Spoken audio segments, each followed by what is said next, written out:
Hello friends, आज की कहानी है परोपकार की ईंट। बहुत समय पहले की बात है। एक विख्यात ऋषि गुरुकुल में बालकों को शिक्षा प्रदान किया करते थे। उनके गुरुकुल में बड़े बड़े राजा महाराजाओं के पुत्रों से लेकर साधारण परिवार के लड़के भी पढ़ा करते थे। वर्षों से शिक्षा प्राप्त कर रहे शिष्यों की शिक्षा आज पूर्ण हो रही थी और सभी बड़े उत्साह के साथ अपने अपने घरों को लौटने की तैयारी कर रहे थे कि तभी रिसीवर की तेज आवाज़ सभी के कानों में पड़ी। आप सभी मैदान में एकत्रित हो जाएं। आदेश सुनते ही शिष्यों ने ऐसा ही किया। रिसीवर बोले, प्रिय शिष्य, आज इस गुरुकुल में आपका अंतिम दिन है। मैं चाहता हूँ कि यहाँ से प्रस्थान करने से पहले आप सभी एक दौड़ में हिस्सा लें। यह एक बाधा दौड़ होगी और इसमें आपको कहीं कूदना तो कहीं पानी में दौड़ना होगा और इसके आखिरी हिस्से में आपको एक अंधेरी सुरंग से भी गुजरना पड़ेगा। तो क्या आप सब तैयार हैं? हाँ, हम तैयार हैं, शिष्य एक स्वर में बोले। दौड़ शुरू हुई। सभी तेजी से भागने लगे। वे तमाम बाधाओं को पार करते हुए अंत में सुरंग के पास पहुँचे। वहाँ बहुत अंधेरा था और उसमें जगह जगह नुकीले पत्थर भी पड़े थे जिनके चुभने पर असहनीय पीड़ा का अनुभव होता था। सभी असमंजस में पड़ गए। जहाँ अभी तक दौड़ में सभी एक समान बर्ताव कर रहे थे, वहीं अब सभी अलग अलग व्यवहार करने लगे।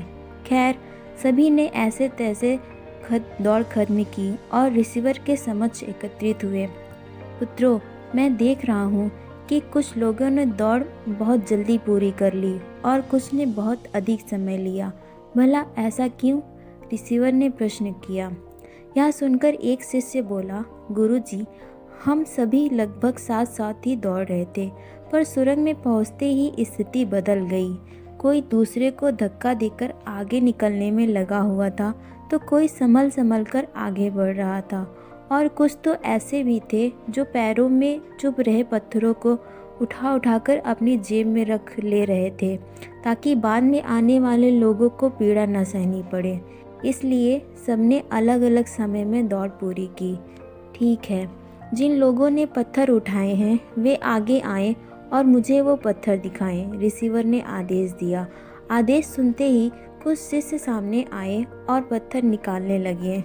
पर ये क्या? जिन्हें वे पत्थर समझ रहे थे, दरअसल वे बहुमूल्य हीरे थे। सभी आश्चर्य में पड़ गए और रिसीवर की तरफ देखने लगे। मैं जानता हूँ आप लोग इन हीरो को देखकर आश्चर्य में पड़ गए हैं, रिसीवर बोले। दरअसल इन्हें मैंने ही उस सुरंग में डाला था और यह दूसरों के विषय में सोचने वालों शिष्यों का मेरा इनाम है।